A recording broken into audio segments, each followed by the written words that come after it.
Dag dames en heren, nog een keer Massoud. We hadden 2 programma's over Iraanse cinema, Iraanse filmdocumentaire.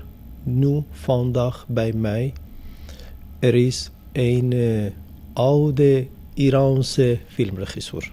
Dat betekent, hij heeft 40 jaar ervaring. Dus, hij was alle die jaren bezig met Iraanse historische film bezig met maken. Dus, ik vraag van hem, hoe maken deze generatie Iraanse filmدوکومنتر؟ شما چگونه سینمای مستند ایران رو ساختید؟ شما و سایر همکاران فیلمسازتون. Hoe hebben jullie, jij en andere filmregisseur, Iraanse filmdocumentaire gemaakt? Alsjeblieft. Yes, it was so in the middle of 1960s in Iran that I can say there happened something very new in Iranian cinema, because till that time mostly the Iranian films were based on commercial films. Of course there were some films shot years ago that you could call them documentaries, but they were more reports, you know. But at that times, middle in the 60s, there were mostly, 99% just commercial films which were made in Iran. At that time, something new happened. It means many young filmmakers who had studied in European or American countries returned to Iran with new ideas, and they wanted to make films. But their ideas didn't fit into the standards of the commercial filmmaking in Iran. Of course, before this generation, special generation, which so born about 1940s, they were born all about 1940s. Before them, 2-3 Iranian filmmakers, like, for example, Mr. Golestan or Mr. Ghaffari, tried to do some other kind of film. But it wasn't a trend. The trend started with this young generation, that time's young generation, who were born so between 1935, 1940, 1941, and things like that. And as they came back to Iran, they wanted to make their own films, more art films, or films which were not so much dependent on commercial filmmaking. But there was not much possibility for that. That was why they had to be employed in 2 places which at that time existed in Tehran. One was the Ministry of Culture and Arts, and the other one was the National Iranian TV. That is about 1965 till 1970, what I'm speaking about. So these young filmmakers, there they had the possibility to make the short films which they liked to make, and they had the possibility to experiment the different ways of expression in cinematic language. And this was very important. It was a very important foundation for what is happening today, because they didn't have much money. So they couldn't plan big projects with big decorations, actors, things like that. They were making mostly documentaries. But many of them liked, their idea was to make also feature films or narrative films, things like that. That was why they started to find out how they could work with real elements, but to make a story out of that, to bring their stories out of these real elements which were around them, and with a low budget they could use them for their films. This is a very important point for the style which has shaped itself in the Iranian filmmaking today and has been known as Iranian cinema around the world today. So, of course, some of them preferred to stand on the documentary level, and they became just documentary filmmakers. Some of them came to another level. They tried to mix documentary techniques with the fiction techniques. And some of them became fiction filmmakers, right? Which you see clearly in their work that they have documentary background. This was one of the first reasons, and very important reasons. Second was that just at that time, at about, it was late 60s, beginning of 70s, in Iran, faculties of filmmaking started to work. These young generations who had come from foreign countries or who had gathered experience in Iran, they started to teach at these faculties for the younger generation.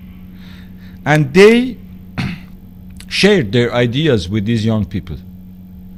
So they spoke about their experiences, about filmmaking, how to make films in Iran.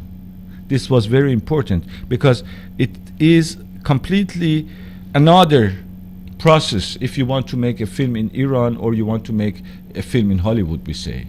You know, we had many books from English, German, French, and so translated into Persian. Not many, but now there are many. That times there were some books. But to have the experience of filmmaking in Iran was something completely different.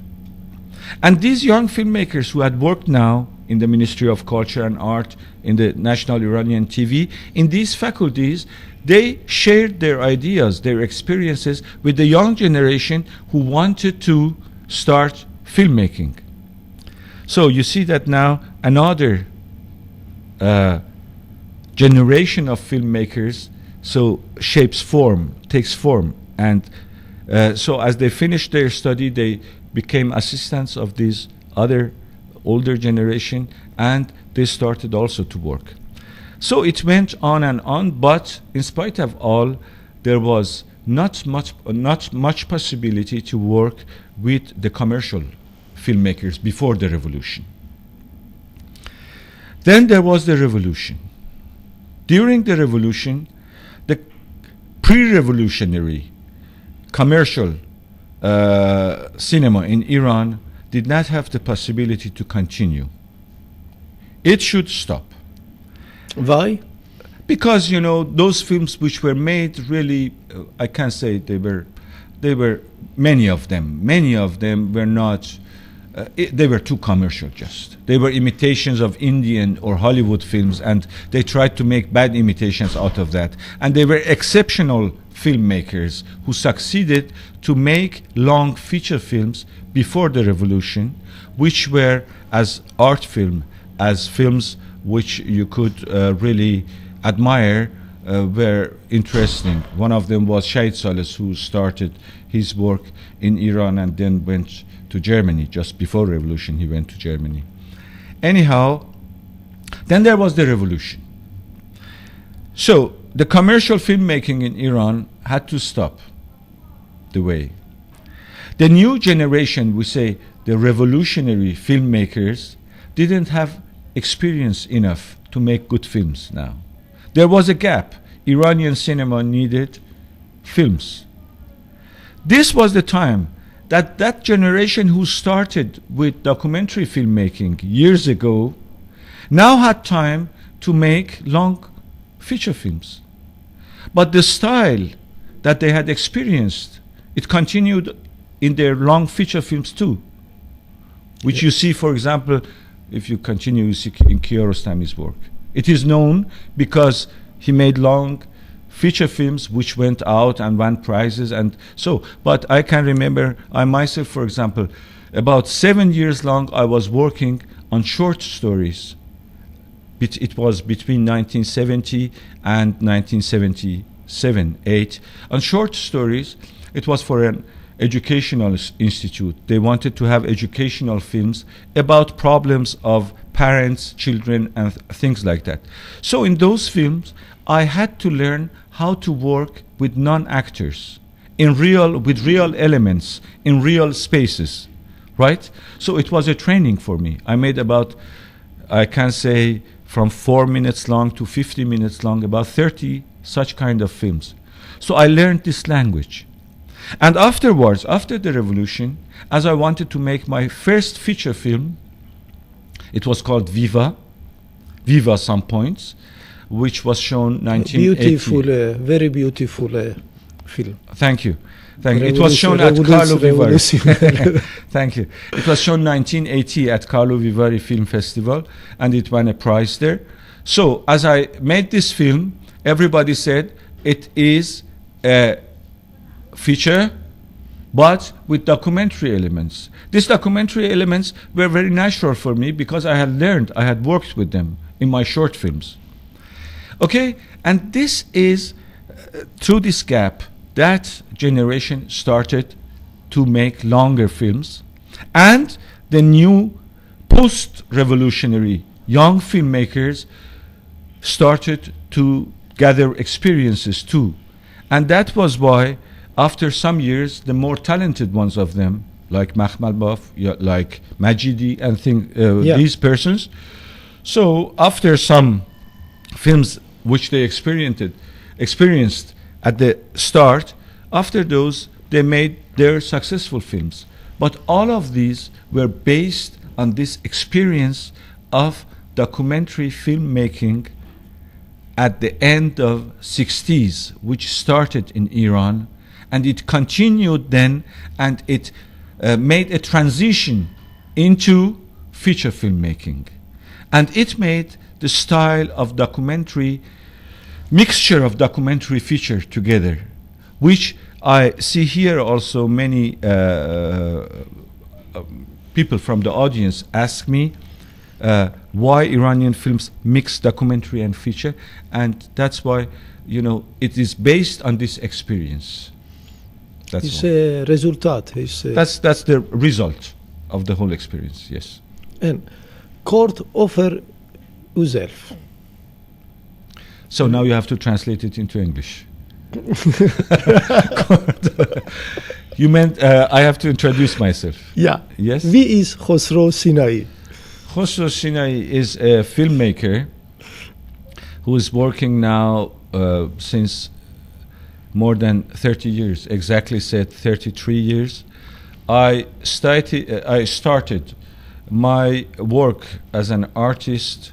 I became at all interested in art because as a very young boy I started to write poetries, and then I continued learning music, and then after my secondary school I went to Vienna. There I studied for some years, about 4 years, architecture and music together. So it seems that it was too much, but it helped me a lot to gather my my experience about art at all.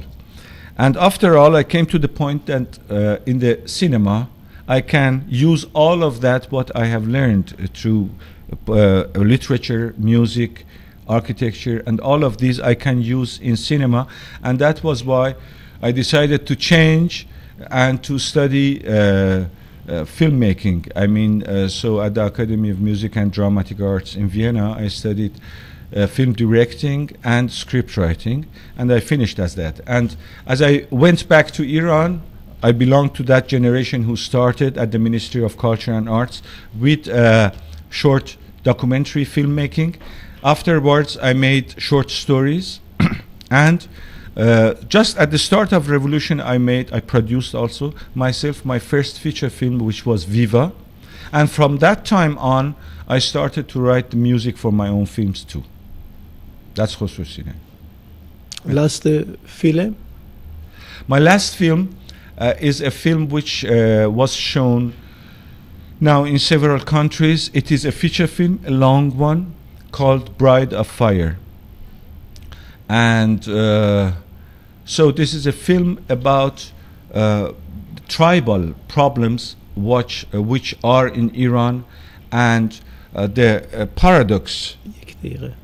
paradox point of views which cause social problems. And I'm very happy because this film was in Vancouver, was in Seattle, in Carlo Vivari. I was at last with this film in Festival dei Popoli in Florence, and I'm going from here to Estonia, Estland, to Tallinn. Bride of Fire will be shown there. Thank you, Mr. Sinai. Thank you too. Thank you. Dag, dames en heren, tot volgende keer.